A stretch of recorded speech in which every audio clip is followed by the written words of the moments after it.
Olá, muito boa tarde. Está no ar a partir de agora mais uma edição do Bom Dia Notícias. E você vai ver no programa de hoje: morre erechinense atropelado em Juí. Casal é preso com drogas aqui em Erechim. Em Getúlio Vargas, um homem foi preso após roubar um pedestre na RS 135. Além disso, assinada a autorização que dará início à abertura do edital para a construção da ponte entre Campinas do Sul e Ronda Alta. E também você vai ver os destaques da vacina, o acompanhamento vacinal e a preocupação com a variante Delta diante das autoridades aqui na nossa região. Essas e outras notícias a partir de agora do Bom Dia Notícias, que já está no ar.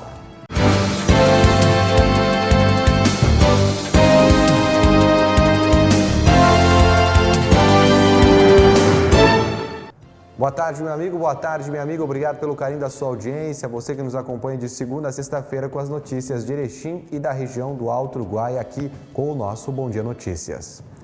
E a gente já começa o nosso telejornal de hoje falando para você de um acidente que aconteceu aí ontem na RS 406 em Nonoai. Uma caminhonete saiu da pista e capotou.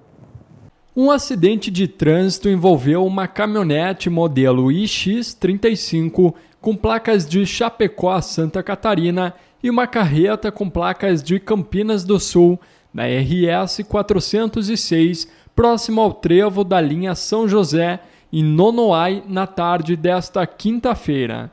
No veículo estava uma mulher de 62 anos que não ficou ferida. A carreta estava sendo conduzida por um homem de 49 anos que também não se lesionou. Os dois veículos trafegavam sentido a Nonoai. O comando rodoviário da Brigada Militar esteve no local registrando o acidente. O SAMU também atendeu a ocorrência. Vamos para o site do Jornal Bom Dia agora, porque morreu um erechinense que foi atropelado lá em Juí. Olha, faleceu no início da noite desta quinta-feira o erechinense que no dia anterior havia sido vítima de um atropelamento em Juí. Enar José Risque da Rocha Brito, de 54 anos, foi atingido por uma carreta enquanto atravessava a BR-285. Ele foi socorrido e levado para o Hospital de Caridade do município, onde permaneceu internado na UTI, mas não resistiu aos ferimentos. Em vida, Enar optou por ser doador de órgãos e a captação deve acontecer ainda esta noite, em Ijuí. Amanhã, o corpo deverá ser trasladado para Erechim. Ele deixa a esposa e 2 filhos. Daí a reportagem do Alan Dias no site jornalbomdia.com.br. E olha, 2 homens que deveriam estar em prisão domiciliar foram presos na rua aqui em Erechim. Foi durante a madrugada desta quinta-feira, quando guarnições da Brigada Militar, que estavam realizando uma operação de combate a crimes violentos intencionais, prendeu esses 2 homens que deveriam estar em prisão domiciliar, mas estavam na rua. A primeira prisão aconteceu na rua Dias Gomes e a segunda na rua Santa Bárbara, ambas no bairro Progresso. Os suspeitos de 30 e 32 anos foram presos e levados para a delegacia, sendo logo após encaminhados ao presídio aqui de Erechim. E um casal foi preso com drogas aqui na cidade. Olha, um casal de 29 e 21 anos acabou detido após ser flagrado com drogas na rua José Oscar Salazar na noite de ontem. Eles estavam em um automóvel modelo Fiat Uno, que segundo a Brigada Militar teria saído de Barão de Cotegipe com drogas. No interior do carro foi encontrada uma porção de crack pesando 51 gramas. Diante dos fatos, ambos foram levados para a delegacia e logo após prestarem depoimento foram liberados.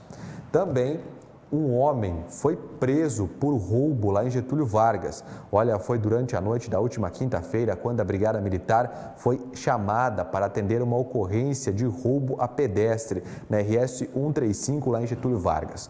Os policiais fizeram um contato com a vítima, que relatou que o autor lhe ameaçou com algo pontiagudo e roubou uma mochila. A guarnição iniciou as diligências em um matagal próximo à estação rodoferroviária e abordou um indivíduo em posse do material furtado. Diante dos fatos, o homem de 56 anos de idade foi preso. Ele foi conduzido à delegacia de polícia, onde foi ouvido e logo após encaminhado ao presídio estadual aqui de Erechim, onde permanecerá à disposição da justiça, tá bom?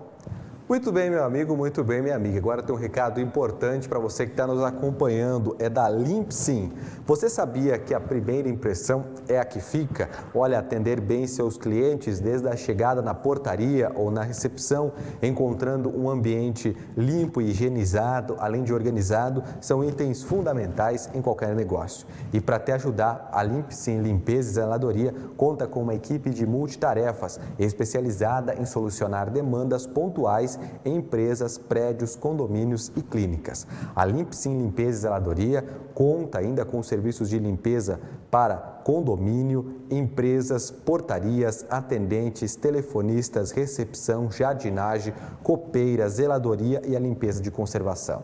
Faça agora seu orçamento pelo telefone 991576409 e 996980381, também pelo contato @grupolimpsim.com.br. Limpsim Limpeza e Zeladoria, na Rua José do Patrocínio 315, uma equipe sempre disponível para te atender bem, tá bom? Muda para cá agora, porque foi assinada ontem a autorização para a abertura do edital de licitação da obra da ponte lá de Campinas do Sul à Ronda Alta. O ato aconteceu no gabinete do prefeito de Campinas do Sul e foi celebrado pela comunidade. Veja. Foi assinado na tarde desta quinta-feira a ordem para a realização do edital de licitação que contratará a empresa responsável pela construção da ponte sobre o Rio Passo Fundo, que liga Campinas do Sul à Ronda Alta, na RS 211. O ato aconteceu no gabinete do prefeito de Campinas do Sul, Paulo Sérgio Batiste, e contou com a presença de várias autoridades, entre elas o prefeito de Ronda Alta. Olha, esse ato é muito importante. As pessoas até podem, num primeiro momento, a ponte, né? Mas não é. Ela vai trazer o desenvolvimento para Campinas do Sul. Como falei, a ponte não vai ser só um objeto de passagem. Ela vai trazer renda, desenvolvimento, logística. Ela vai mudar a história de Campinas do Sul e também da região Alto Uruguai. Porque nós temos do outro lado uma grande região, a região da produção, e vai muito. Hoje nós criou-se um travessão. Quem tem que ir para um lado ou para o outro tem que passar por Passo Fundo ou por Goiuém. Então nós vamos ter uma estrada, um encurtamento de distâncias muito grande para quem precisar, não importa de onde que ele vem, mas para nós principalmente, para Campinas, ela simboliza um crescimento. Então é isso que nós tratamos, vamos desenvolver, vamos colocar recursos, vamos buscar recursos para que realmente ela se realize. Eu acho que esse é um momento histórico, porque principalmente num início de mandato, como o prefeito Paulo já falou, e eu também falo, de turbulência, de pandemias, que agora estão cessando. Hoje está sendo marcado o início da ponte entre Ronda Alta e Campinas. Isso é muito importante para a ligação dos dois municípios, das duas regiões. A nova ponte deverá ficar neste local do Rio Passo Fundo, aqui na RS 211, onde a travessia ainda é feita por balsa. A obra é esperada desde 1970 pela população da região do Alto Uruguai e também da região da produção. E, segundo o prefeito, deve ficar pronta em até 2 anos. Hoje assinamos, o edital para licitação. Ele vai ter em 3 dias, ele vai ser lançado. Aí nós temos, como que é uma obra maior, 45 dias de prazo para a licitação. Chegando o prazo, as empresas, certamente, nós estamos torcendo e vamos fazer força para que venham várias empresas que têm interesse, porque é uma obra de 15 milhões, né? Então a empresa que o ganhar, ela terá depois em torno de 30 a 40 dias para começar a obra. Claro, vai levar mais uns dias, porque terminando a licitação, nós vamos levar para o Ministério vai verificar tudo em dia, vai aprovar e vai gerar o início de obra. Aí nós iremos dar o início de obra para a empresa, para ela realizar.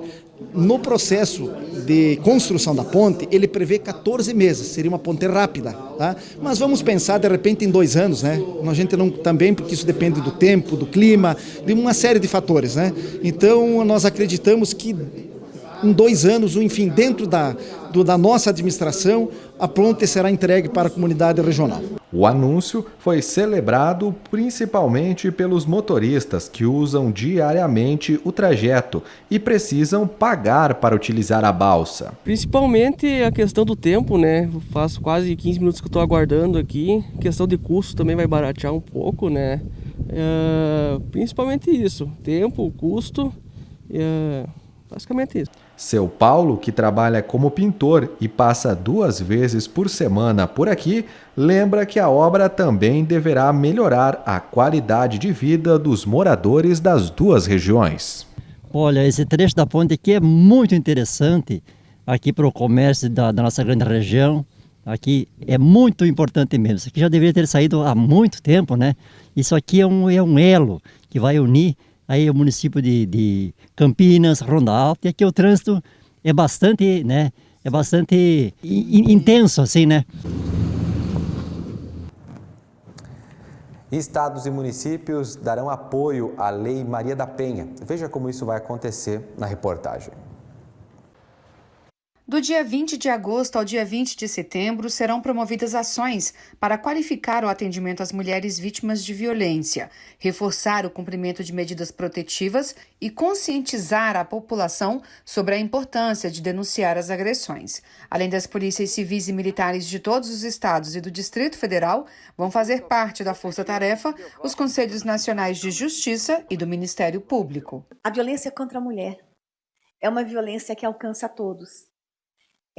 Machucar uma mulher é machucar uma família, é machucar uma geração inteira. Serão 6 eixos de atuação: analisar e melhorar o atendimento do canal de denúncias 190, intensificar as patrulhas Maria da Penha, em especial no interior do país, coletar e analisar dados para fazer diagnóstico do serviço prestado e, com isso, elaborar políticas públicas, verificar as demandas reprimidas com relação às citações e intimações dos agressores, reforçar o atendimento nas delegacias especializadas e uma ação de comunicação social para conscientizar a população. A gente ainda tem que trabalhar muito para mudar essa situação no nosso país, a gente tem que evoluir muito e por isso essa iniciativa aqui dos nossos ministérios, de fazer essa operação, de trazer dados extremamente atualizados para discussão, para iniciativas, para fomento de políticas públicas nacionais, que a gente consiga avançar isso, levar para os estados, ajudar os estados nessa luta que é uma luta de todos nós. Agora eu tenho aquele recado para você que está planejando a viagem dos sonhos. Olha, você que quer mais praticidade, segurança e agilidade para chegar ao seu destino aqui no Rio Grande do Sul, então presta atenção nesta baita novidade. A Azul acaba de chegar aqui em Erechim e para chegar aonde tu queres com muito mais conforto. Agora é possível voar para Porto Alegre em 3 voos semanais, saindo quarta, sábados e domingo. E para você que quer mais motivos para decolar com aquela viagem dos sonhos, além dessa nova rota, a Azul tem mais 7 destinos só aqui no estado e mais 120 destinos no Brasil. E pode ficar tranquilo, viu? Porque a Azul segue todos os cuidados necessários e reforça as medidas de segurança, sempre inovando com as tecnologias de proteção. Conheça a loja da Azul, que fica na Rua Espírito Santo 179, no bairro Fátima, ou ligue 2106-8131. Azul, aonde os sonhos voam, tá bom? E olha, o Ministério da Saúde diz que vai vacinar todos os adultos até o fim do ano. Veja na reportagem. O ministro Marcelo Queiroga iniciou a conversa com a imprensa dizendo que o governo já distribuiu mais de 200 milhões de doses de vacinas contra a Covid-19 aos estados e que é fundamental que eles sigam o Plano Nacional de Imunização do Ministério da Saúde. Porque se cada estado, cada município resolver fazer a sua própria regra, o Ministério da Saúde não consegue entregar as vacinas com a tempestividade devida e isso atrasará a nossa campanha nacional de imunização. O secretário executivo afirmou que o Ministério da Saúde tem o compromisso de fazer a distribuição das vacinas de forma igual para todos os estados. Segundo ele, o PNI foi elaborado sobre grupos prioritários, capacidade diária de vacinação, intervalo das doses e disponibilidade de imunizantes. Isso desde o início da vacinação. É importante dizer que não há uma alteração de metodologia. Há, de fato, um ajuste na distribuição para que a gente continue perseguindo essa lógica dos grupos prioritários, que foi uma lógica construída para o enfrentamento da pandemia. Esse ajuste foi feito para o atendimento com a primeira dose de grupos vulneráveis. Olha, o selo de reconhecimento internacional vai valorizar ainda mais o mel produzido aqui no sul do país. A iguaria, já é reconhecida nacionalmente aí pela qualidade e também pelo sabor do mel gaúcho. Vamos acompanhar na reportagem. Um produto único que conquistou o mercado internacional. Este é o mel de melato da região de Bragatinga, no sul do Brasil. As abelhas não usam o néctar das flores, e sim o melato, produzido por um outro inseto, a cochonilha, que se concentra nas árvores da Bragatinga. É um mel com coloração bem mais escura, possui mais teor de minerais e nitrogênio. É um mel com menos teor de açúcar. O nosso mel, que já tem um reconhecimento de qualidade mundial, passa a ter um produto ainda mais valorizado. Por ter características naturais tão próprias como lugar, clima, fauna e flora e todo um manejo específico para ser produzido, o mel de melato da Bragatinga conquistou o selo de indicação geográfica, concedido pelo INPE, um Instituto Nacional da Propriedade Industrial. Só no Ministério da Agricultura, há 6 solicitações de selo para produtos de abelha. A indicação geográfica ela tem um grande potencial para o desenvolvimento territorial da região e pode contribuir para a agregação de valor aos produtos, para a valorização daquele território e para dar maior visibilidade àquela tradição, àquele modo de produzir. Vamos falar de saúde agora? Os desafios da amamentação. A experiência é única, mas ela pode trazer sofrimento. Entenda melhor agora na reportagem. Desde que a Sheila e o Fábio casaram, sonharam com um bebê. Demorou um pouco, mas em 11 de fevereiro deste ano, a Sara chegou e o sonho se realizou. Mas em questão de poucas horas, o casal foi despertado para a grande diferença entre a expectativa imaginada e a realidade de amamentar um bebê. Foi bem diferente do que eu imaginava, na verdade, porque a gente está acostumado a ver a maternidade como só a parte boa, né, da maternidade. Então, por mais que eu tenha me preparado, eu tenha lido, enfim, pesquisado sobre a questão da amamentação, aconteceu bem o contrário do que eu imaginava, né? Eu esperava, de repente, ter alguma dificuldade na hora da descida do leite, enfim. E o que aconteceu foi que eu tive ela de cesárea, mas no outro dia o meu leite já desceu e em grande quantidade. E a questão também dela conseguir sugar, né, que foi bem complicado também. Foram 5 dias de hospital porque a pequena teve icterícia, o amarelão. 5 dias em que o Fábio não arredou o pé e fez questão de participar dos cuidados com a Sara e apoiou a Sheila nos momentos em que, mesmo com muito leite, a bebê chorava de fome. A vivência que a gente passou, que cada um vai ter, no caso, com a amamentação, é única, né? Então foi bem prazeroso também poder ajudar, né, a Sheila a amamentar a Sara, né? Auxiliando ela no tudo que ela precisava. Então achei uma coisa única, né? Que até hoje assim um momento muito divino, né? Bom, de primeira eu já tive que dar o primeiro banho, né? Então sem experiência com criança, até das minhas sobrinhas, antes eu quase não pegava elas no colo, né? Às vezes de medo assim, como um bebezinho, mas daí eu me encorajei de saída já dei o primeiro banho nela e aí trocar fralda e tudo era comigo. Como ela ficou uns quantos dias ainda para fazer o tratamento do amarelão, né? Daí também tinha que dar o auxílio direto ali para poder virar, cuidar, né? A gente virava a noite e o dia direto em cima da incubadora ali para poder ficar virando e cuidando os olhinhos dela por causa das luzes, né? Para poder cuidar. E na parte da amamentação, como a Sheila começou a empedrar, ter muita produção de leite, então às vezes tinha que ajudar, assim, no palavreado, tinha que ajudar até a ordenhar, né? A situação piorou em 1 mês, quando a Sheila teve mastite e um dos seios inflamou. Apesar de tudo, desistir de amamentar nunca foi considerado por ela.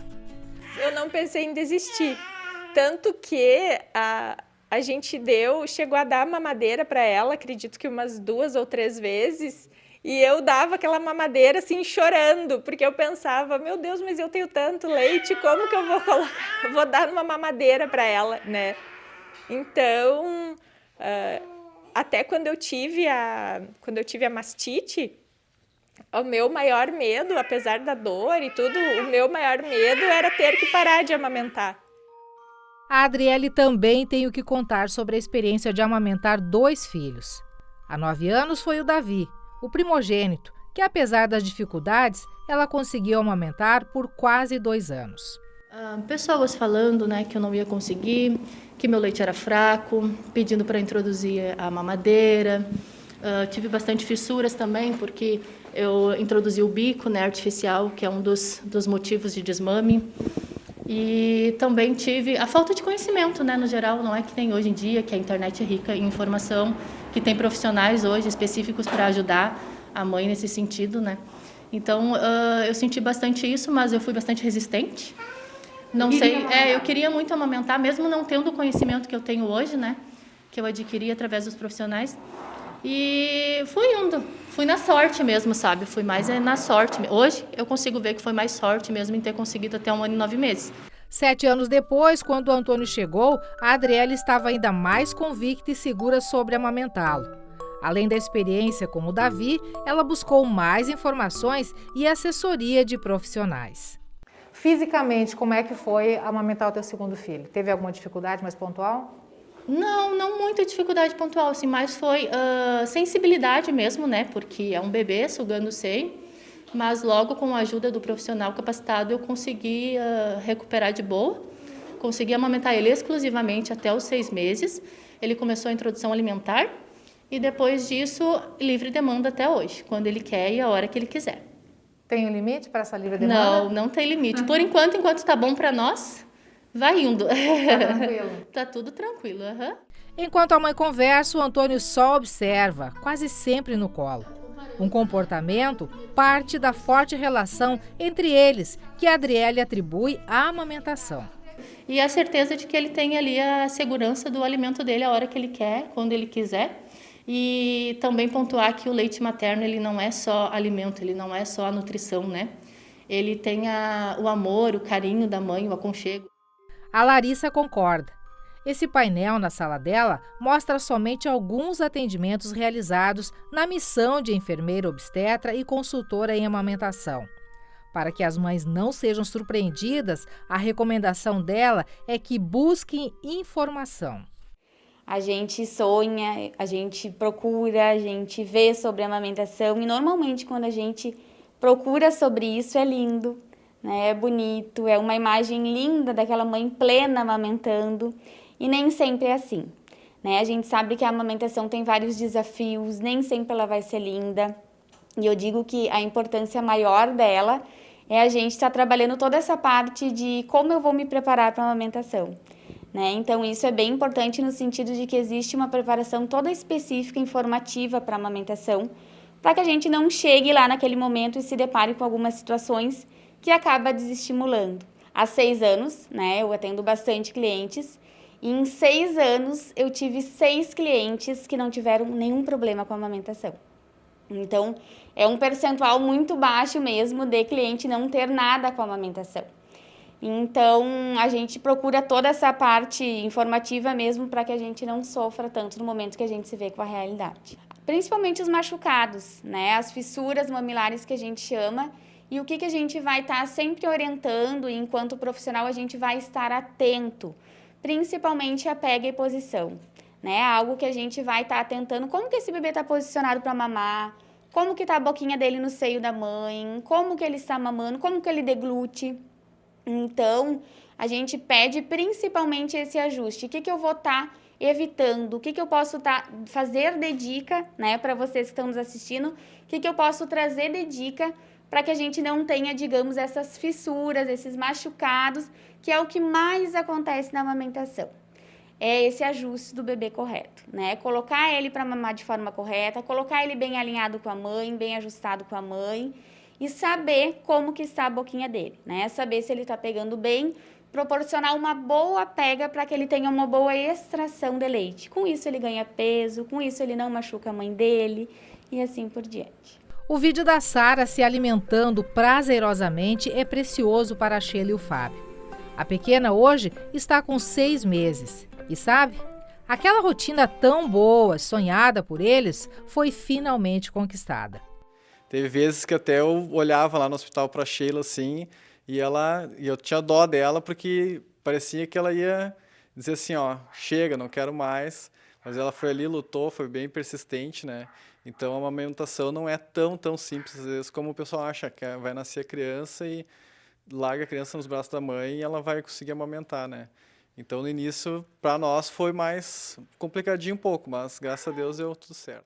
Acho que é a melhor coisa que existe no mundo, assim, não sei se tem alguma sensação melhor, porque na verdade o amamentar não é só saciar a fome, né, dela, é todo o carinho, o aconchego, né, a segurança que ela tem quando está junto.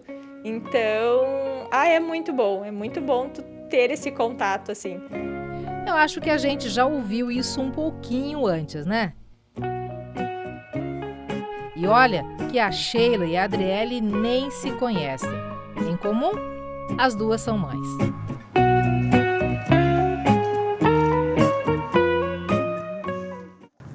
Meu amigo, minha amiga, tá chegando a Semana Farroupilha e olha só, a Mara Gaúcha é uma empresa de indumentárias, cultivando a tradição gaúcha há mais de 30 anos aqui em Erechim. Por isso que a Mara Gaúcha, que fica lá na Rua Alemanha 280, no centro da cidade, dispõe de uma grande variedade de pilchas para peões, prendas de todas as idades. Você pode acompanhar também as promoções lá no site www.mcgaúcha.com.br, que atende os gaúchos de perto e de longe do Pago. Longe ou perto do Pago, sempre gaúcho. Venha nos visitar na loja ou no site Loja Mara Gaúcha, na Rua Alemanha 280, no centro aqui de Erechim. Telefone para contato 5433211076 ou tem o WhatsApp da Mara 54984437567. Um beijo a todo o pessoal da Mara Gaúcha. Seguimos agora com mais informações. Vamos continuar falando de saúde, né?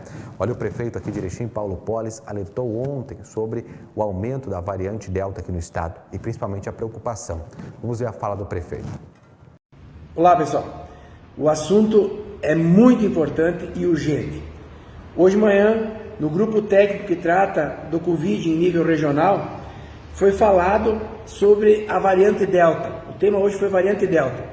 E foi trazido as informações que em Chapecó já tem 1.129 casos ativos. E, logicamente, o Alto Uruguai Gaúcho não é uma ilha, nós estamos muito próximos, né? Então, o que eu estou chamando a atenção aqui? Para nós redobrarmos os cuidados. O cuidado no uso da máscara, o cuidado no uso do álcool em gel e o esquema completo de vacinação. Ou seja, quem tem já a segunda dose, olhe lá na carteirinha, nós estamos antecipando aí a AstraZeneca e a Pfizer em muitos casos, e também para os jovens de 19 anos para frente, nós temos vacina em primeira dose. Então não esqueça, multipliquem, compartilhem e vamos ficar atentos. A gente não quer que tenha mais hospitalizações, mais óbitos, fechamento de comércio e assim por diante, tá bem? Vamos cuidar da vida, é o nosso bem mais precioso. Quem também se manifestou sobre o tema foi o Jackson Arpini, que é membro do Comitê de Combate à Covid-19 da AMAL, Associação dos Municípios aqui da região, e também diretor-presidente do Hospital Santa Terezinha. Veja. Variante Delta. O estado do Rio Grande do Sul informou nesta manhã 52 casos confirmados. Já temos casos positivos na cidade vizinha de Passo Fundo e Chapecó. Por essa razão, estamos diante de um novo cenário e necessitamos da colaboração e da compreensão de toda a população, no que diz respeito à adoção das medidas de prevenção e dos protocolos sanitários. Não podemos ter uma alteração dos nossos números, que no momento são números positivos. Para tanto, necessitamos da colaboração de toda a coletividade. Bom, e baseado nessas situações, nós vamos agora ao acompanhamento vacinal com a Taine do Carmo, onde nós vamos acompanhar os números da vacina e também como estão os dados da Covid-19 aqui na nossa região.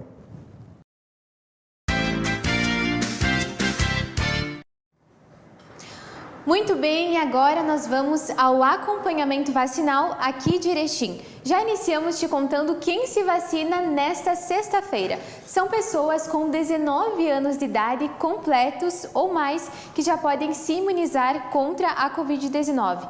Lembramos também que tem antecipação da segunda dose. Para quem fez a vacina da Pfizer até o dia 27 de maio, amanhã já pode fazer a segunda dose. Para quem fez a primeira dose com o imunizante da AstraZeneca também, até o dia 8 de junho, amanhã também já pode antecipar a segunda dose. Nós lembramos para você, a central de vacinação, ela funciona das 8 horas da manhã, não fecha meio-dia e fica até às 5 horas da tarde aberta. O endereço é lá no bairro Três Vendas, na rua Júlio Trombini, 634. E para quem vai fazer a vacina pela primeira vez, é necessário levar a documentação, como o comprovante de residência, o CPF, identidade, cartão do SUS e também a carteira de vacinação.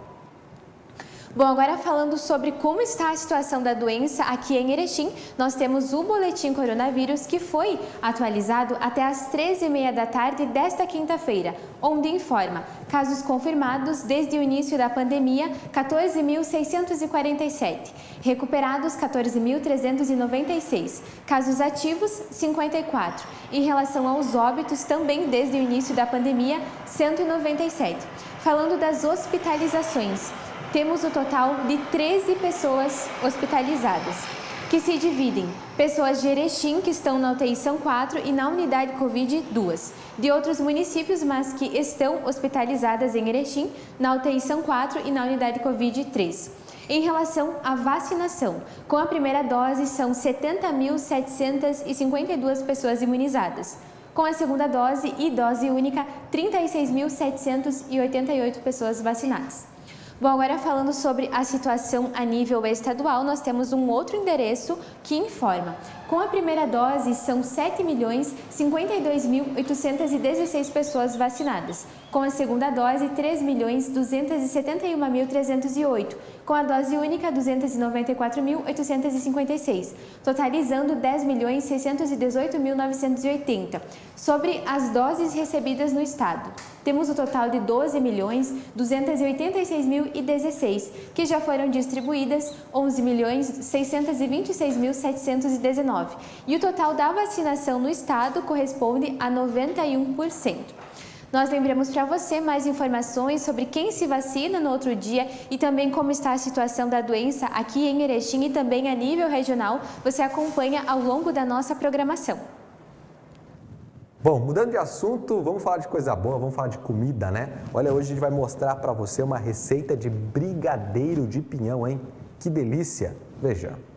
Nós estamos aqui hoje na Aldeia Colibri para gravar algumas receitas com pinhão, para a gente aproveitar a época do pinhão e para vocês em casa também poderem aproveitar um pouquinho melhor esse ingrediente que todos, né, temos nas nossas casas.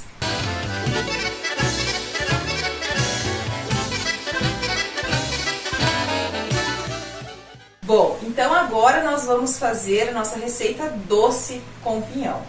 Não sei se algum de vocês já comeu, mas hoje nós vamos testar então comer um docinho, um brigadeiro de pinhão. Para isso nós vamos precisar de 1 xícara de farinha de pinhão. Farinha de pinhão é então o pinhão cozido, moído e processado, para que ela fique bem fininha em textura de farinha. 1 xícara de coco ralado, 1 xícara de açúcar, 1 colher de margarina ou manteiga e 1 xícara de leite. Nós vamos iniciar então a receita colocando todos os ingredientes em uma panela e levando ao fogo até virar ponto de brigadeiro. É muito simples essa receita.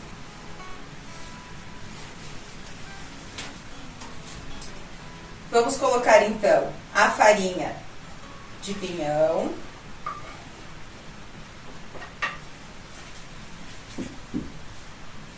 o coco ralado,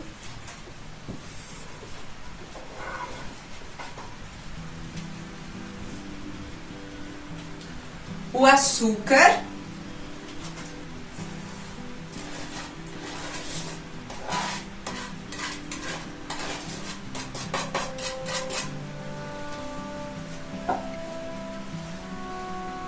margarina ou a manteiga.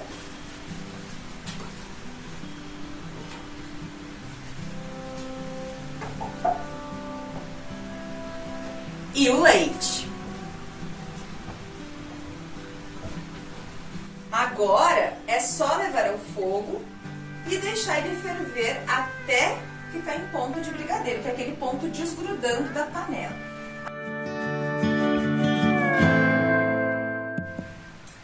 Depois de uns 10 a 15 minutinhos então de freezer ou geladeira, é só o tempo necessário para esfriar a massa do brigadeiro para que a gente possa enrolar. Então vamos formatar nosso brigadeiro. E aqui hoje nós vamos passar no coco ralado. Se em casa vocês querem passar no chocolate granulado ou no leite em pó, ou até na própria farinha do pinhão mesmo, aí é uma opção de vocês, tá? Outra dica bem importante aqui, se vocês em casa quiserem substituir o leite e o açúcar por uma medida de leite condensado, também pode. Então esse é o brigadeiro de pinhão e a gente gostaria muito de agradecer a assistência de todos vocês e espero que vocês gostem.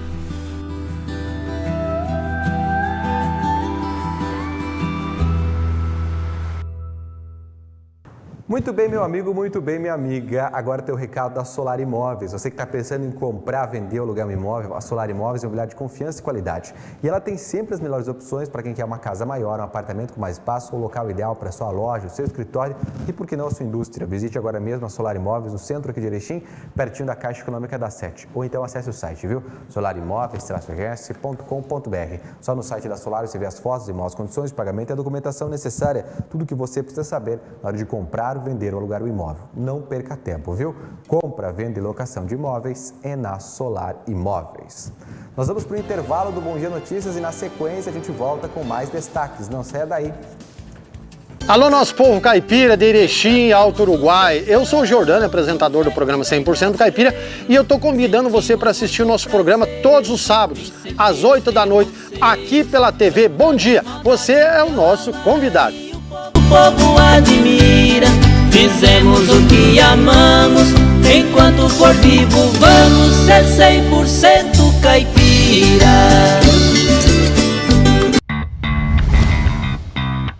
Comércio aberto, mas tem que se cuidar. Escolas com aulas, mas nada de bobear. Vacina no braço, mas ainda não dá para aglomerar. Continue mantendo os cuidados contra a Covid-19. Use álcool em gel e máscara. Cuide de você e de quem você ama. Uma campanha da Prefeitura de Erechim. Você está procurando emprego? Deseja posicionar sua marca no mercado com o objetivo de alavancar suas metas e projetos? A Rede Águias é perfeita para você. Aqui você encontra assessoria empresarial, consultoria, marketing e publicidade, fotografia publicitária, pós-venda empresarial, cobrança extrajudicial, RH e gestão de pessoas, assessoria contábil, treinamento de vendas e agência de empregos. Montamos projetos para a sua empresa e executamos todo o processo. Rede Águias, na Avenida 7 de Setembro, número 371, Sala 3. Siga também nossos perfis nas redes sociais. Rede Águias, conectando pessoas e empresas. Voltei para reforçar a mensagem. Com a falta de chuvas e os reservatórios mais baixos, a gente precisa economizar energia e água. Atitudes simples aí na sua casa ou no comércio fazem a maior diferença. Tomar banhos mais curtos, não deixar a torneira ligada à toa e reduzir o uso do ar-condicionado. Energia e água, evite o desperdício para não faltar depois. Governo Federal, Pátria Amada Brasil. O O Master traz até você a nova loja de compras virtual, loja.mastersupermercados.com.br. Num clique, sua compra tá em casa. Acesse loja.mastersupermercados.com.br. Selecione os produtos de seu interesse, cadastre-se e faça o pagamento com os cartões e receba suas compras em casa. É fácil, prático e seguro. Loja virtual Master Supermercados. Num clique, sua compra tá em casa. Master Supermercados. Tá no Master, tá em casa. O Bom Dia agora tem rádio. Acesse www.jornalbomdia.com.br para escutar a nossa programação. Grupo Bom Dia, jornal, TV, site, digital e rádio.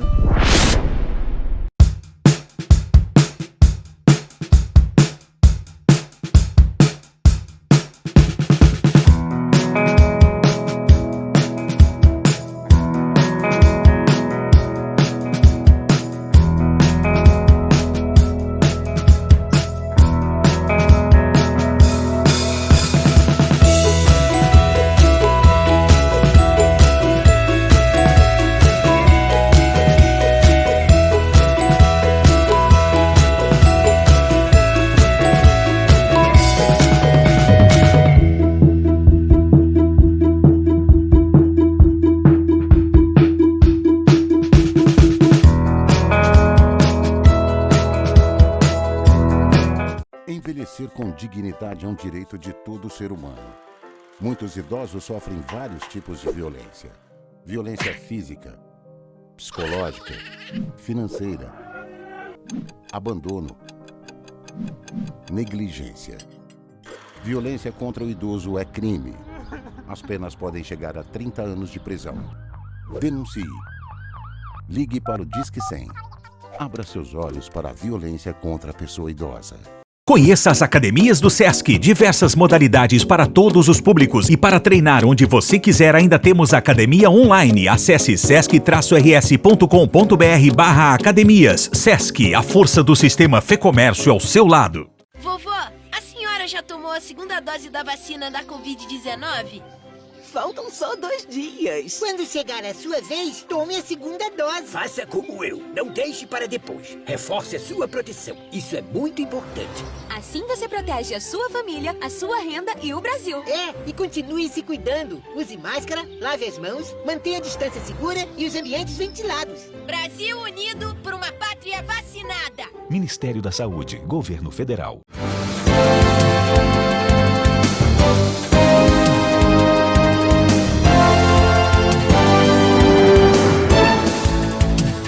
Voltamos do nosso intervalo e nós vamos agora aos destaques da coluna Pente Fino com o colega Rodrigo Finardi. Boa tarde, Rodrigo. Boa tarde, como é que tá, Leandro? Tudo bem. Olha, o destaque da coluna hoje são os olhos e os ouvidos do prefeito. Tem alguns cargos que são chaves, né, do prefeito. Eu sempre digo, tem algumas funções no setor público que não pode ser por questão partidária. Tem que ser o chefe do gabinete, tem que ser o secretário da administração, o jurídico e quem comanda a comunicação. Esses são cargos que têm que ser estritamente ligado ao prefeito, entendeu? Porque é aquele que trabalha com ele no dia a dia.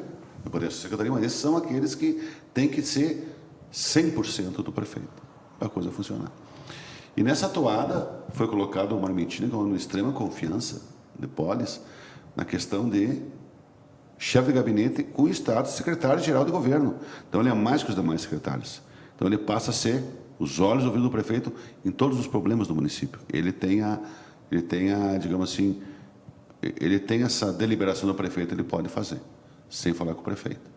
Trago ele porque ele também foi convidado, ele pode ser uma abaixo do governo em breve, porque ele foi convidado para fazer parte da coordenação de campanha do MDB estadual na corrida ao Piratini, na sucessão de Eduardo Leite. Então ele pode ser uma baixa no governo, acho que faz falta. Por outro lado, é um reconhecimento do trabalho da organização do MDB local, que colocam dentro uma coordenação estadual, né? Tem esse todo lá que nós vamos discutir e nós precisamos saber, porque hoje, às 21 horas, terá uma entrevista que nós estamos gravando com ele, que irá ao ar no Pente Fino Entrevista, às 21 horas, na TV Bom Dia, né? Então, nós vamos tentar essas coisas, vamos falar sobre as diretrizes do governo, questões partidárias, essas coisas todas que envolvem o governo, e se ele vai ou não a Porto Alegre trabalhar na coordenação de campanha. Muito bem, nós temos aqui o destaque, sobe um pouquinho para mim, da visita técnica final. Não, aqui foi só uma notinha que ontem, essa era uma parte, eu fui trocar da última hora, eu achei, isso não é um texto meu, é uma matéria que veio da assessoria de imprensa, e eu até digo aqui, na hora que é a assessoria de imprensa, uma visita técnica que a AGER fez aqui o terminal urbano. Eu estava os elevadores, estava com álcool, estava funcionando bem as questões do transporte coletivo público, porque o papel da AGER, que é uma agência reguladora, é fiscalizar isso, né, Leandro? Então é só um registro. Isso aí. Olha, 50% dos municípios registraram um aumento de casos ativos. Talvez essa seja a informação mais importante e mais que nós precisamos estar atento do jornal de hoje. Tu pegar os boletins de segunda-feira e quarta-feira da R16, que envolve os treinadores da MAU, mais Nonoai e Rio dos Índios, 50% dos municípios desses 34 registraram aumento de casos ativos. Nós já temos a Delta em Chapecó, que tem 1.200 e poucos casos no geral, né, ativos, nós temos 50 e poucos, para ter ideia. Mais Passo Fundo, então está aí, é questão de dias para chegar. E com o calor, com essa questão toda, o pessoal na rua, com aquela sensação que a pandemia passou, não podemos ter sérios problemas. Daí eu conversei com o Jackson, que ele é o diretor executivo do Santa, mas ele continua como membro do Comitê Regional de Combate ao Coronavírus. Ele disse: prevenção, prevenção e prevenção. Estamos ainda diante do temido e traiçoeiro coronavírus. Então, fique de olho que isso é uma matéria, pessoal, em casa, cuidado, álcool gel, máscara, e se puder ficar em casa, fique. Olha, eternos emissários de guerra e o estopim de conflitos. Isso parece um nome de livro, né? O que é isso? Eu viro e mexe, uma coisa que eu gosto de lembrar, então nós temos uma eleição ano que vem, que me chama a atenção, eu vejo pesquisas, tudo, como é que é o comportamento das pessoas frente às fake news, né? E as pessoas mais velhas têm uma propensão maior a passar fake news. Eu vi uma pesquisa da BBC de Londres, né? E o porquê? Porque acreditam nas pessoas. Então, o que eu quero chegar? As pessoas compartilham fake news porque elas acreditam e querem que isso seja verdade, mesmo sabendo que é mentira. E esse tipo de atitude, os caras, porque eles têm mania, todo mundo dizer que é tudo culpa da imprensa, cara. Eu acho que a imprensa é a menor das culpadas disso. Nós temos exagero da imprensa, Leandro? Lógico que tem. Vamos botar a mão na cabeça. Agora, dizer que todos os males é da imprensa, isso é um exagero, né? Acho que o problema é o grupo do WhatsApp, então Deus me livre, o que eu vejo de coisas, fake news, e se convence que é verdade, e pessoas assim, bem conceituadas, de cargos importantes, de uma vida profissional boa, constituiu família, Erechim, mas porque querem que aquilo seja verdade e compartilham. Isso é um desserviço para a democracia, né? Isso que vai acontecer. Seremos, aí vem o título, eternos emissários da guerra e o estopim de conflitos. O ser humano que faz isso, né? Bom, nós temos mais destaques, nostalgia e tristeza ao mesmo tempo. Cara, esses dias eu passei ali aqui na estação ferroviária e eu acho que tiraram ali os índios, deu um laudo, está meio quebrado, mas está ainda abandonado aquilo. Tu vê outros lugares, Gaurama, Viaduto, tudo arrumadinho, aqui não. Porque aqui tem é diferente. E eu comecei a lembrar, cara, lá no final dos anos 70, agora eu vim para Erechim, início dos anos 80, eu vi o trem passar aqui, todos os dias. Às vezes eu me pendurava no trem para andar, ele passava embaixo do velocidade da cidade, né? Com o risco de cair, né? Tu vê como que era, nunca caí, graças a Deus. Nós botava pedra nos trilhos, ele passava, assim, moía, tu ia lá e pegava aquele pó de brita que ficava para fazer, sei lá, casinha para carro, para Forte Apache. Ficava nas árvores sentado, comendo amora e vendo eles passar. Então, dá essa nostalgia de lembrar. Sei que não vai voltar aqui, podemos ter de carga futuro com o anel viário, mas a estação ferroviária, estação ferroviária, ela precisa, sim. Tem um projeto, não digo, só uma nostalgia, mas espero que saia do papel. Tomara. Sugestão de alteração do estacionamento rotativo. Esta semana, mudou o aplicativo essa semana, né? Ainda tem uma dificuldade, mas eu acho que é para melhor. Conversei com o pessoal ontem. Mas o vereador Ali das Ostras teve reunido com a secretária de administração, a Isabel Ribeiro, no gabinete dele. E ele fez umas sugestões para trocar algumas coisas, né? Ele vai ter que fazer, como isso gera custos e despesas, não pode ser um projeto legislativo. Ele pode fazer um projeto de sugestão para o executivo que, se quiser, encaminha para a Câmara para aprovação. Ele quer que aquele assim, ó, que tu tenha a opção de tempo mínimo não de 30 minutos, mas de 15, eu acho uma boa. Ele pede que, se tu for sair da vaga, tu botou 1 hora, tu fica 40 minutos, tu pode desativar e manter 20 minutos, proporcional ao valor que volta para o teu aplicativo, e as multas serem revertidas em créditos. 3 coisas interessantes. Tem uma discussão que sempre se discute, e eu acho que o estacionamento é isso, tem que discutir constantemente na nossa saída, então provavelmente nós podemos ter essa discussão aqui na frente. Né? Verdade. Olha, a culpa é dos que dão guarita. Guarida é lá onde ficam os caras. Guarida. Final de suas palavras difíceis do dicionário. Palavra do dia a dia. Mas o que é a Conta guarida? essa aí. O que é, cara? Por exemplo, assim, olha, os caras descobriram que o Alto Uruguai é o oásis eleitoral do Rio Grande. O que está vindo de político para cá e deputados e coisas, que eu trabalho com a política e não conhecia pessoalmente. Então, tu imagina para o cidadão comum que não está no dia a dia. E todos eles têm uma história bonita, triste, do seu envolvimento com Erechim e a região. Eles estão no papel deles, certo? Talvez eu faria o mesmo. O pior é quem dá guarida para essas pessoas. Não digo que são maus políticos, não é essa a questão. A questão é que estamos numa região com poucos votos. Cada eleição que passa, nós dividimos nossos votos, esquartejamos, acho que é melhor, né? Esquartejamos nossos votos e ficamos sem nossos representantes. E está fazendo o roteiro desse ano exatamente igual ou até pior que das outras eleições. Nós temos mais gente aqui, nós vamos ter mais candidatos nossos, vamos ter mais gente para dividir votos. Não adianta chorar depois que abrir as urnas no domingo à noite, no primeiro domingo de outubro. Faltou, não, faltou porque o cara do teu partido lá do interior apoiou o cara de fora, porque tu não foi lá falar com ele, tu não soube amarrar. Né? Então nós vamos pagar um preço caro, vai continuar tudo como era antes, no quartel de Abrantes, eu digo.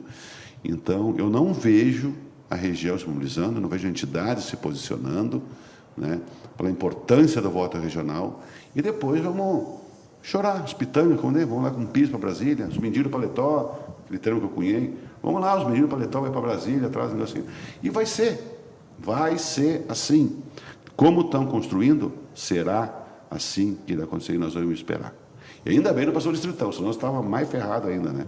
Mas vamos acompanhar de perto, essa é uma luta que eu viro e mexe, eu trago esse assunto, eu vou continuar escrevendo. Se eu virar 1 voto, 2 votos, eu já me sinto feliz.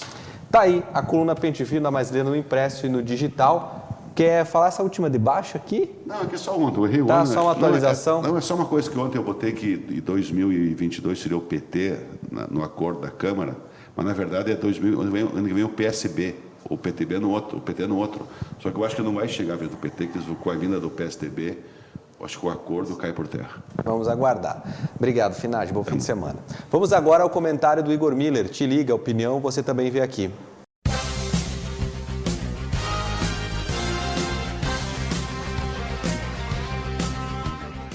A infraestrutura é um dos gravíssimos, a falta de infraestrutura é um dos gravíssimos problemas que nós temos aqui na região do Alto Uruguai.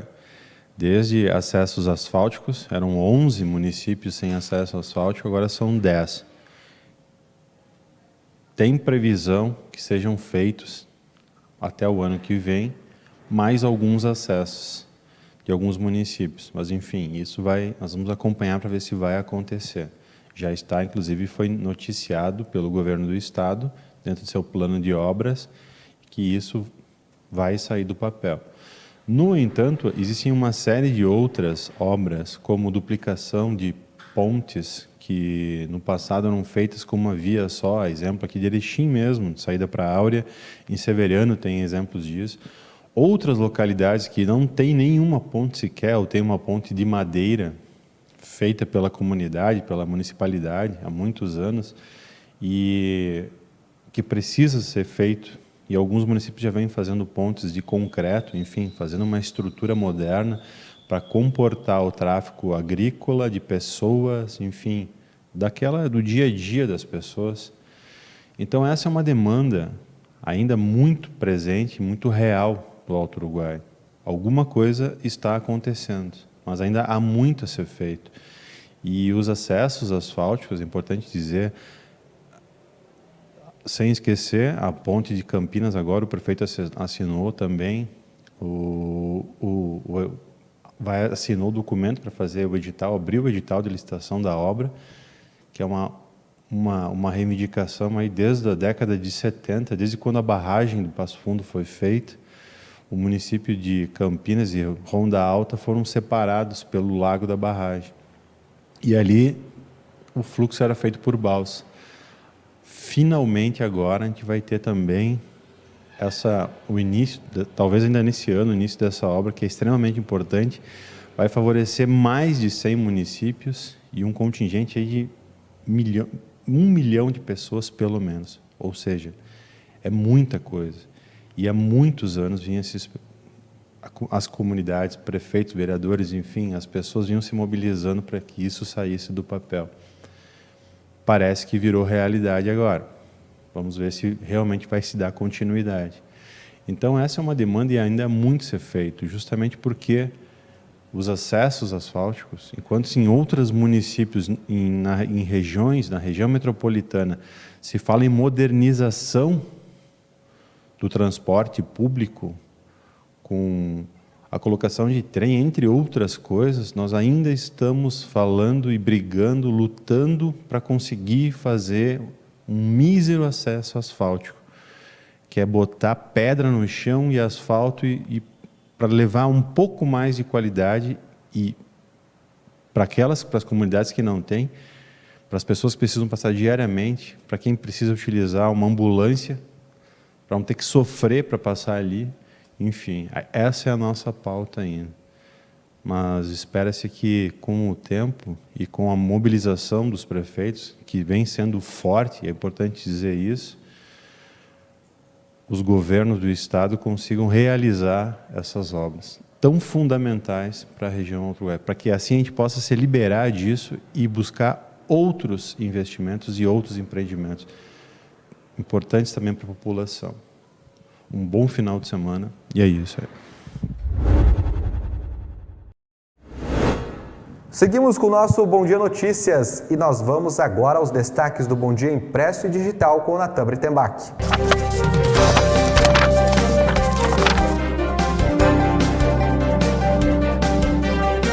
Vamos agora saber quais são os destaques do Jornal Impresso e Digital do Bom Dia. A edição desta sexta-feira traz na capa um avanço aqui para a nossa região, a ponte sobre o Rio Passo Fundo, que agora é realidade. A coluna do Rodrigo Finardi, ele fala sobre os olhos e os ouvidos do prefeito. Na página 3, o Mundo Erechinense coordena simpósio internacional. Na página 4 tem os colunistas de opinião e na 5 Senai realiza a qualificação em unidade móvel aqui no município. Na página 6 tem o fato da foto e na 7 a missão de orientar e conscientizar em prol da qualidade de vida. Na página 8, o Alto Uruguai em alerta diante de casos da variante Delta em municípios vizinhos. E na 9, o curso de Direito EAD da URI recebe nota máxima em avaliação do MEC.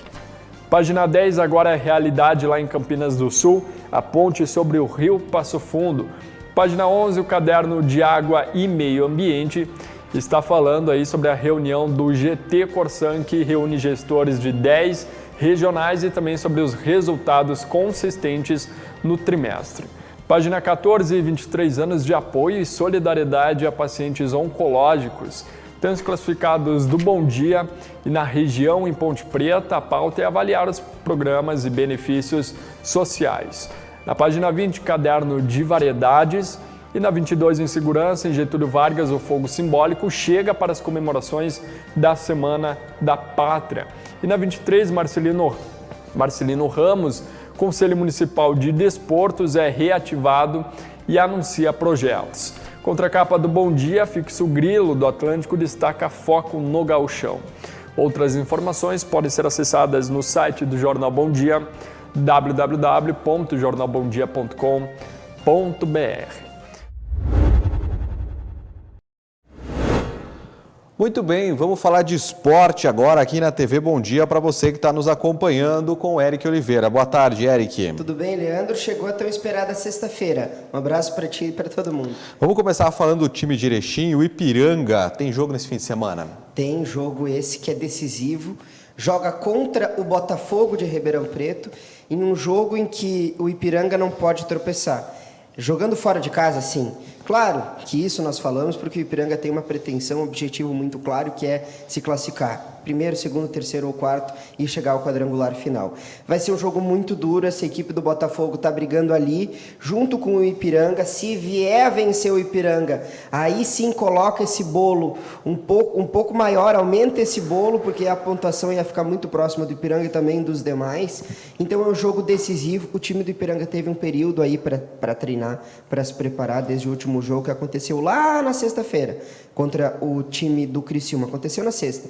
No sábado, a equipe já se reapresentou, fazendo alguns trabalhos de fisioterapia, no domingo, segunda, e vem nessa semana de treinos contínua. Ontem, inclusive, no programa Virando o Jogo, conversamos com o Alexandre Andrés, preparador físico do Ipiranga, e ele falou que o grupo ele tem esse entendimento de que é possível esse acesso e que o trabalho ele continua da mesma forma. Inclusive ele e o Júnior, eles falam em relação a esses treinos, para colocar muita intensidade nos treinos, para que no dia a dia o Ipiranga consiga ter esse reflexo lá no jogo contra o Botafogo. Não vai ser fácil, vai ser uma difícil partida que acontece em Ribeirão Preto, mas eu acredito que o Ipiranga, se jogar, não como jogou o primeiro tempo aqui, como jogar como jogou contra o Criciúma, contra o Mirassol e também contra o Botafogo, jogo aqui que fez 3-0 nesse mesmo Botafogo, a chance de vitória é muito grande. Muito bem, vamos falar agora do Grêmio, que joga amanhã contra o Bahia às 7 da noite. Qual é a importância desse jogo para o pessoal entender um pouquinho mais aí para os gremistas, Eric? Jogo fundamental, Leandro, jogo fundamental, porque o Bahia é uma equipe que ela é inferior ao Grêmio, até mesmo tecnicamente. O momento do Grêmio ele é pior, mas o time do Grêmio é muito melhor do que o do Bahia. Isso é indiscutível. O jogo que acontece amanhã, ele pode ser um divisor de águas para o Grêmio. Isso quem falou foi o próprio vice-presidente de futebol, Marcos Hermann, depois do jogo que aconteceu contra o Cuiabá. Eu assisti essa coletiva do Felipão e também a do Marcos Hermann de forma instantânea. E o recado que foi passado para a torcida do Grêmio é que a direção entende o momento, está tentando fazer aquilo que é possível. O Campaz já chegou em Porto Alegre, essa informação eu disse ontem, ele já chegou em Porto Alegre, faltam algumas questões em relação à burocracia do contrato e ele a ser apresentado de forma oficial, mas isso é outra história, ele não vai estar disponível para o jogo que acontece amanhã. E o Grêmio precisa começar a estabelecer uma recuperação dentro do Campeonato Brasileiro, que vai passar fundamentalmente por esse jogo contra o Bahia. Eu imagino um Grêmio jogando bem semelhante ao que foi contra o Cuiabá, jogando talvez com o Rafinha ainda permanecendo ao lado esquerdo, o Lucas Silva, é bom lembrar porque o Maicon entrou, se machucou, entrou o Lucas Silva, se machucou e entrou depois o GPR, mas entre a opção Lucas Silva e o GPR, eu acho que o Felipão deve priorizar o Lucas Silva. A mesma forma, Borja Villaçante já estabelecido, jogando como segundo volante, é um Grêmio que precisa vencer mais do que nunca, e isso porque o jogo acontece em Porto Alegre, acontece na Arena do Grêmio, então há pressão. O próprio Marcos Hermann disse isso, há pressão e precisamos vencer o jogo contra o Bahia. Então é o que todo mundo espera, que o Grêmio consiga vencer 3 pontos, diminui a distância para esses outros que estão ali na zona de rebaixamento, o Sport Recife, o América e o Cuiabá, que é o primeiro fora, que são 4 pontos de diferença. Se o Grêmio chega a vencer esse jogo contra o Bahia, encaminha 2 vitórias consecutivas, aí nós já começamos a pensar em uma possível saída do Grêmio da zona de rebaixamento. Não no primeiro turno, mas lá no início do segundo turno, eu acho que já pode ser uma realidade. E o Internacional enfrenta o Santos às 6h15 da tarde de domingo. No domingo, um jogo que o Internacional tá coincidentemente jogando boas partidas quando os jogos acontecem no domingo. Venceu o Flamengo no domingo, venceu o Fluminense no domingo e agora não enfrenta o Santos. Não é uma equipe carioca, né? Porque os dois eram cariocas, mas é um jogo no domingo. Eu não gosto muito dessas histórias aí e superstições, mas é fato que o Internacional vive um momento extraordinário. Eu falei sobre o Thiago Galhardo, nem coloco ele na discussão, porque não interessa, o time titular do Inter joga Yuri Alberto. Tá? A dúvida que se tem para o time do Internacional é a seguinte: o lateral Renzo Saravia, atual titular do time do Internacional, se machucou. É dúvida. É bem provável que não vá começar o jogo como titular.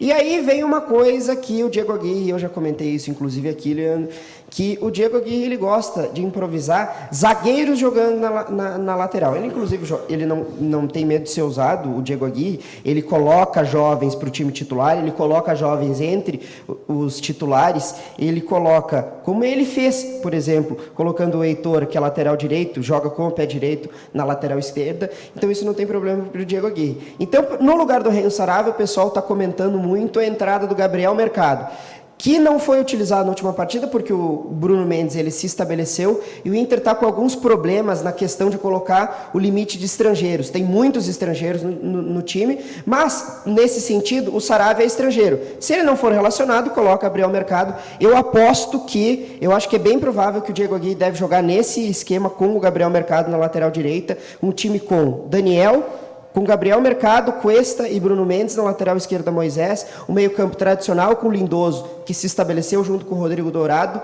Tyson centralizado com Liberdade no meio-campo, Patrick, Edenilson e lá na frente o artilheiro Yuri Alberto. 5 da tarde no Virando o Jogo tem mais informações do esporte para você com o Eric Oliveira. Não perde. Obrigado, Eric. Bom fim de semana. Para ti também. Bom final de semana para todos que nos acompanharam. Beleza. Vamos agora às informações da previsão do tempo.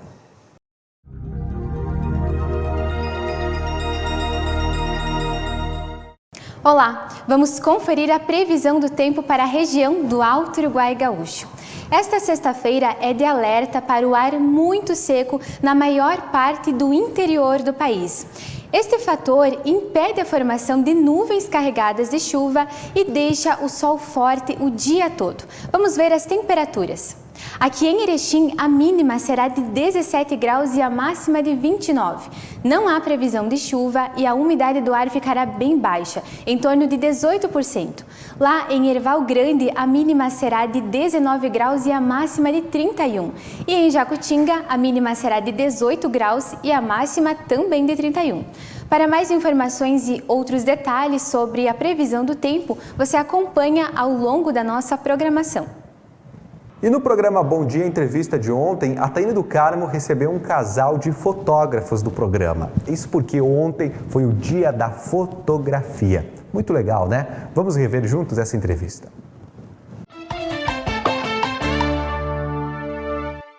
Estamos começando mais um Bom Dia Entrevista e hoje nós vamos falar sobre fotografia, porque hoje, especificamente, dia 19, se comemora o Dia Mundial da Fotografia.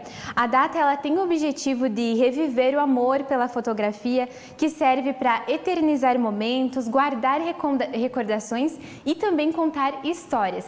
E para conversar conosco sobre esse assunto, sobre fotografia, nós convidamos os fotógrafos Jaim Wilke e também a Caroline Wilke, que estão aqui conosco para bater aqui um papo, uma conversa super legal. Seja muito bem-vinda, Carol, primeiramente aqui no Bom Dia Entrevistas. Obrigada pelo convite. E também, Jaim, seja muito bem-vindo aqui no programa Bom Dia Entrevistas. Muito obrigado pela oportunidade da gente estar aqui. Valeu. Então, para nós iniciarmos, eu gostaria de saber de vocês, né? Por que vocês se encantaram pela fotografia? Como foi o início? Para ti, Carol, primeiro. Nós nos encantamos pela fotografia quando o nosso filho mais velho nasceu. Né? Quando o filho na verdade, o nosso objetivo antes de engravidar antes de engravidar, nós temos que ter uma câmera fotográfica para registrar tudo. Eternizar tudo. E aí nós começamos a fotografar muito a família, nós em casa. E aí começou o pessoal comentar, curtir e pedir para a gente fazer foto profissional. Né? Vocês fotografam tão bem, né? Passa sentimento na fotografia. E por que passava tanto sentimento? Porque era algo muito verdadeiro e ainda é. Né? Nós amamos fotografar e principalmente família, né? Família é o nosso, é o que a gente mais gosta de fazer. E como é que foi essa evolução? Daí as pessoas começaram a pedir para vocês, vocês começaram a fazer as fotos. Como foi o processo de construção de vocês? Sim, então como a Carol já falou, né? A gente começou fotografando o nosso filho, né? As coisas da nossa casa e né, com as redes sociais, assim sempre compartilhando. Acho que como todo mundo faz, né? E o pessoal acho que foi notando a diferença na nossa foto, assim, gostando das fotos que a gente fazia. E aí um amigo nosso, né, pediu para a gente fotografar a gestação, né, da esposa dele. E eu acho que a partir dali, depois daquele ensaio, apareceu alguém pedindo uma festa infantil. E a gente fez as fotos, eu fiz uma página no Facebook lá e, né, coloquei aquelas fotos lá. E a partir dali começou a surgir, né, o interesse, né, do pessoal, né, em contratar a gente para estar fazendo essas fotos. Ah, que bacana, foi algo natural, vocês foram fazendo para vocês e depois aí se expandiu, né, para o meio que vocês vivem. Falando também agora em relação a esse mercado de trabalho, né, que hoje as fotos, fotografar, selfie, tem vários tipos, ele é um mercado muito amplo. Como é que vocês veem hoje o mercado da fotografia para quem é profissional, para quem vive dessa área? Eu acho que continua sendo, a gente sempre fotografou bastante agora, o ano passado deu uma caída na questão de eventos, mas as pessoas continuam fotografando ensaio de família, dos filhos, acompanhamento de bebê, né? A gente tem feito muito, porque eu acho que agora, com a pandemia, mais ainda as pessoas começaram a entender o valor dessas imagens, o valor desses registros, porque a nossa memória, ela nos engana, né? Ela não grava muitas coisas. É verdade. E o que a gente quer fazer é isso, é deixar, eternizar momentos lindos das pessoas, momentos de alegria das pessoas, e isso é muito gratificante, porque quando alguém nos dá um feedback dizendo, ai, que lindo, porque tem sentimento na foto, que coisa linda, nós vamos levar isso para a vida inteira, isso enche o nosso coração de alegria. A gente fica muito, muito feliz de trabalhar com isso e poder viver, e estar vivendo esses momentos lindos junto com as famílias, né? E eu acho que não foi ruim, não piorou, não só os eventos, mas agora já estão voltando, né? E tá ficando bem bom já de novo. Aos pouquinhos, tudo está voltando ao normal, né? E como tu disse, vocês acabam também fazendo parte da vida das pessoas, conhecendo outras pessoas, né? Sim, isso. Até hoje de manhã eu mostrava para a Carol. Eu postei uma foto ontem, né, de uma gestante, cliente nossa, e aí ela comentou, assim, na foto, dessa importância do trabalho que a gente vem desenvolvendo com eles, desde o casamento, a gestação. A Carol fotografou o parto, né? Então agora já nasceu o bebê, ela fotografou o parto, né, semana passada. E aí agora a gente tem pela frente aí o acompanhamento, né, do bebê mês a mês, e aí se estende para aniversário e tal. E daí ela comenta assim da importância disso e a amizade que a gente desenvolveu nesse meio tempo, né? Então, além de trazer verdade na fotografia, a gente realmente se apega, né, aos clientes, se apega à história das pessoas. Eu acho que nesse sentido, assim, sabe, é importante de fazer o que mais nos gratifica, mais nos motiva, né? E o bom do nosso trabalho é isso, que tu acaba criando vínculos, porque tu participa de momentos importantes das vidas das pessoas. A gente já fotografou o primeiro passinho de um bebê de acompanhamento, sabe? Os partos, que são tão lindos, é um momento tão especial. E quando a gente fala em fotografia de casamento, de família, a gente pensa desde o casamento. O casamento é onde está se formando uma família, né? E tem vários casais que a gente fez do casamento até... Nós temos uma família que já estão no 3º filho, e a gente fez o casamento, todas as gestações, todas as festinhas, todos os acompanhamentos, sabe? Toda a vida da pessoa, praticamente. Isso. Então, a gente se sente parte da família, né? A gente diz, é o tio Jair e a tia Carol, a gente já é da parte da família, né? É muito gostoso. Bah, que bacana. E hoje a gente tem esse dia, né? O Dia Mundial da Fotografia. E a gente sabe que a foto, ela vem desde muito tempo, né? Desde 1700, agora eu não vou recordar bem certo a data. Mas ela é muito antiga, essa questão de tirar fotos, né? E eu gostaria de saber uma curiosidade, vocês que trabalham, né, nesse ramo, a qualidade, a marca da câmera, ela influencia na qualidade da câmera? Hoje tem muitos efeitos que vocês costumam usar. Como que é esse processo, assim, de construir essa fotografia? Acho que tu fala. Esse é um assunto bem polêmico, né? As pessoas que trabalham nesse ramo sempre têm as suas preferências quanto à marca, né, quanto a equipamentos específicos e programas específicos. Eu vejo assim que quando eu comecei a fotografar, eu consegui uma câmera emprestada, né? Para começar assim, consegui uma câmera emprestada, e emprestada a gente não escolhe, né? E aí eu me adaptei àquela marca e segui utilizando aquela marca. Quando eu fui comprar os meus equipamentos, eu já estava habituado àquela marca e tu acaba, né, preferindo. Mas eu vejo assim que o que mais influencia é o nosso olhar, né? Aquilo que a gente Depende enxerga, de cada profissional. né? A gente sempre diz que a gente tem que fotografar mais com a nossa visão, com aquilo que a gente está enxergando o momento, do que o equipamento. Claro, um equipamento ruim ele vai te entregar fotos com qualidade um pouco inferior, mas tu pode conseguir boas fotos, né, com um celular, assim como tu pode conseguir fotos ruins com um equipamento top de linha, se tu não tiver, né, essa habilidade de enxergar o momento, de aproveitar o momento, e também o conhecimento técnico de como utilizar esses equipamentos. Eu acho que o que mais influencia é isso, né? Na verdade, varia também de profissional para profissional, porque tem profissionais que preferem aquela marca para fazer as suas fotos, outros preferem outra. Então, isso é uma coisa bem assim que pode variar, né? É muito pessoal, né? É muito pessoal, na verdade, né? Legal saber isso. Bom, falando agora também dessa questão do crescimento, né, das redes sociais, a gente vê muita coisa, assim, muita foto, muita selfie. Na avaliação de vocês, como vocês veem essa expansão de fotos hoje em dia? É positivo para a profissão? O que vocês acham disso, assim? Qual que seria a tendência, assim, na visão de vocês? Vai evoluir para onde, assim, nós tirarmos tantas fotos? Eu acho que, por um lado, banaliza um pouco, porque aí é foto, e aí não tem a foto do momento. É uma selfie, ou eu faço uma foto de estúdio, que eu vou lá, eu sento, eu faço a pose. É uma foto que não vai passar um sentimento, que não é um momento que aconteceu uma coisa especial, ou que demonstre... A nossa fotografia, a gente procura sempre mostrar o que a pessoa é. Então, se o casal, vamos supor, estamos fotografando um casal, se o casal é divertido, é brincalhão, a gente procura pegar esses momentos.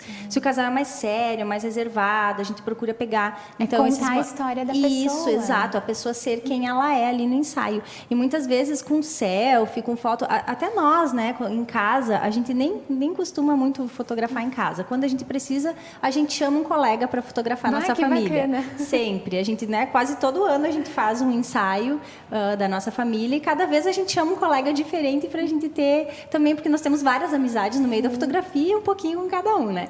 E tem resultados muito legais, porque daí é o olhar de cada um sobre a nossa família, e para nós aparecermos nas fotos a família inteira. Se não é eu fotografo ele com os filhos, ou ele fotografa eu com os filhos, então... Os filhos fotografam a gente. Ou os filhos fotografam a gente, nós temos... Eles também fazem fotos. Sim, eles gostam muito de fotografar. E até o ano passado, o nosso menino, ele tem 12 anos, ele fez um mini ensaio nosso e ficou muito lindo. Ele fez de nós dois, assim, e a gente já vê o nosso olhar na fotografia dele. Nossa. Ele fotografa muito parecido com o que a gente fotografa, né? Porque o que constrói a fotografia são as nossas memórias, é o nosso olhar. Então, o que acontece? Ele assiste o filme com a gente assiste desenho junto, a gente fala das mesmas coisas na convivência na casa, então acaba que a personalidade na fotografia acabou ficando parecida, né? Vai, que bacana, gente, bem legal. Posso comentar sobre isso? Claro, pode, fica à vontade. Eu acho que essa banalização que ela falou, assim, da fotografia também acaba privando as pessoas de viver os momentos, né? Eu acho que as pessoas hoje têm se ocupado muito em registrar aquilo ali numa fotografia ou num vídeo, e acabam não aproveitando aquele momento, né? Tu chega no restaurante, a primeira coisa, vou fotografar a comida, tu vai num show, tu vai fotografar ou vai filmar, em vez de estar assistindo. De viver realmente o momento. Exato. A apresentação do filho, todo mundo com o celular, em vez de estar vivendo. O casamento, a tia com o celular lá no meio do corredor. Para nós não tem problema nenhum nisso. Inclusive, eu aproveito fazer foto da tia fotografando o casamento, né? Acho que faz parte... Está acontecendo, o que estava acontecendo no momento. Mas, em vez dela aproveitar, ver a sobrinha entrando de noiva, ela está lá filmando, né? Isso é uma das coisas que a gente mais vê, na verdade. Exato. Hoje em dia todo mundo vê. Então, eu né? acho que essa banalização, Tayane, ela é ruim nesse sentido. Porque o que acontece? A gente acaba enchendo um cartão de memória de imagens que a gente nunca mais vai rever elas, né? Então, por isso que a gente diz assim, fotografa, né, filma e tal, assim, mas aproveita viver a vida, né? E quando tem uma coisa realmente importante, contrata alguém. Não precisa ser a gente, tá? Contrata algum profissional que tu, né, conheça, que tu se identifique com o trabalho, para registrar aquilo ali, para te poder aproveitar, né? A gente, né, tem uma festinha de aniversário dos nossos filhos, a gente contrata alguém para fotografar, para a gente aproveitar. Eu poderia fotografar, mas não, eu quero aproveitar ali, isso, sabe? Né? Que bacana. É ter esse olhar realmente para a vida. Claro, a foto, ela é importante, ela vai registrar esse momento, mas tu não deixar de viver como vocês estão comentando. Exatamente. E a minha próxima pergunta, gente, é exatamente nesse sentido. Na avaliação de vocês, qual que é a importância da fotografia para a nossa vida, para a sociedade como um todo? A fotografia, ela registra todos os momentos, né? Então, hoje nós estamos vivendo um momento de pandemia. Daqui, sei lá, 100 anos, as pessoas vão ver as fotos de hoje, né? Fotos jornalísticas, vai ter gente de máscara, vai ter... Então, são momentos que são registrados e que são importantes, que contam a história da humanidade, né? Vão contando a história desde que a fotografia foi inventada, né? E eu acho que a fotografia, ela tem um papel muito importante para a posteridade, para as próximas gerações. A gente vê fotografias antigas, as primeiras fotografias que foram tiradas, e a gente acha o máximo, né? Tu vê foto... Nossa, consegui ver uma foto da minha avó, da família dela, olha como era diferente, a vestimenta, a forma que as pessoas se portavam na foto. Era aquela coisa séria, não podia, né, como é que é? Não podia rir. Rouba a alma, né? Se olhar para a câmera, rouba a alma, não podia, né? E hoje já é completamente diferente. Hoje a foto mais valorizada é a foto que mostra o sentimento e não apenas a pessoa ali, né, durinha numa pose, E né? não rouba mais a alma. E não rouba mais a alma. Dizem que não sei, né? Assim, eu acho que a fotografia, assim como toda a forma de arte, a arte no início ela veio a existir para cumprir um papel, não para ser arte de entretenimento ou visual simplesmente, mas para cumprir um papel social, né? Então, como ela falou, desde que a fotografia foi inventada, antes nós tínhamos as pinturas, tinha, né, desde as cavernas lá, as pessoas registravam aquilo para cumprir um papel, para que as gerações pudessem, né? Então, a fotografia ela tem essa importância, assim como existe a fotografia artística, simplesmente pela estética também tem a sua vários importância. tipos de fotografias, Exato, né? A fotografia a qual a gente escolheu trabalhar, ela implica mais no lado de registro do que acontece, né? Dos fatos, né? Então, a gente sempre fala, né, quando a gente vai conversar com os nossos clientes, que a gente procura não interferir muito, não dirigir muito, não, né, mexer muito, porque a gente quer que as pessoas sejam verdadeiras na frente das nossas câmeras e que os eventos, enfim, aconteçam como eles têm que acontecer. E a gente vai registrando. Eu acho que é da mesma forma como é feito no jornalismo, né, capturando essas imagens e tal, né. O último casamento que nós fotografamos, aí a noiva mandou uma mensagem dizendo assim que, meu Deus, como que vocês conseguiram essas fotos? E eu não lembro de ti. Ela disse, tu sumiu e aí as fotos estão aí. Eu disse, porque a minha ideia era justamente essa. A gente combinou, ó, faz de conta que eu não existo. Vai vivendo e a gente vai registrando. E os noivos esqueceram da gente. Tanto que eles viram as fotos e não acreditavam. Onde é que vocês estavam? Como é que vocês conseguiram essa imagem? Isso significa que eles estavam vivendo o momento. Vivendo o momento, exatamente. Cumprimos o nosso papel lá e eles o deles, né? Bah, que bacana, gente, realmente. E agora falando assim, por exemplo, alguém que está pensando, porque essa é uma área que está crescendo bastante aqui em Erechim, em outros lugares também do país, no mundo, enfim, com toda essa expansão das fotos, o que vocês diriam, vocês que trabalham nessa área há bastante tempo, para quem está começando a fazer ali as primeiras fotos, o que a pessoa... algo essencial que a pessoa teria que ter para se dedicar nessa profissão e aí ter um sucesso? Eu acho que o primeiro ponto para quem vai trabalhar, porque tu vai trabalhar com pessoas, né? Dentro da fotografia de pessoas, não da fotografia de produtos, enfim, é empatia, né? É a gente se colocar no lugar do outro. O que eu gostaria que fizessem para mim? Como eu gostaria de ser tratado no momento de um ensaio, no momento de um evento? Eu acho que isso é muito importante, é o que valoriza mesmo o profissional, né? A diferença no teu tratar as pessoas. Eu acho que teu relacionamento. Relacionamento, isso. Assim, ó, eu acho que hoje em dia com as tecnologias e curso na internet, seja lá o que for, e facilitações mesmo que existem, qualquer pessoa pode conseguir uma fotografia boa, né? A gente vê muitos fotógrafos bons e é muito difícil, na verdade, ver fotógrafos ruins em termos de qualidade de fotografia. Então, eu acho que o fundamental é isso. O que vai diferenciar um profissional do outro é o tratamento que tu tem para com o teu cliente, e mesmo em foto de produto, né? Tu falaste, né, a foto do produto também, porque Sim, tu vai chegar no produto, pessoa, tu vai tratar com pessoas, né? Então tu tem que ser gente boa para com as pessoas, sabe? Se preocupar com aquilo que o cliente quer, aquilo que e não simplesmente querer mostrar a tua arte, querer mostrar a tua forma de trabalhar, né? É aquela velha, com o cliente, né? Aquela velha máxima que o cliente é, né, o mais importante, o cliente que tem razão, se aplica nisso, né? E é mais na questão do bom relacionamento. Acho que no bom relacionamento tu resolve tudo isso, né? A fotografia boa é consequência desse bom relacionamento. Se tu deixar as pessoas à vontade, tu vai conseguir, né? Vai retornar para ti essa boa vontade das pessoas, tu vai conseguir fotos boas. E até se a pessoa fica mais à vontade, ela se solta ali no ensaio, né? Ela consegue olhar para a câmera, ela tá feliz. Isso realmente influencia bastante. Gente, aqui o nosso papo está muito bom aqui sobre fotos, sobre fotografia, sobre essas tendências, mas já estamos chegando aqui ao fim do nosso programa, né? E eu agradeço muito de coração a presença de vocês aqui, a disponibilidade por conversar conosco, falar um pouquinho desse universo, traduzir, né, para quem está em casa, ter um pouco mais de noção de como é a profissão, né, do dia a dia. Então, agradeço muito a tua presença aqui, Jain, e também a Caroline por estarem aqui no Bom Dia Entrevistas. O nosso, muito obrigada. Nós que agradecemos. Obrigada. Muito obrigada, Obrigado gente. a vocês mais uma vez pela oportunidade.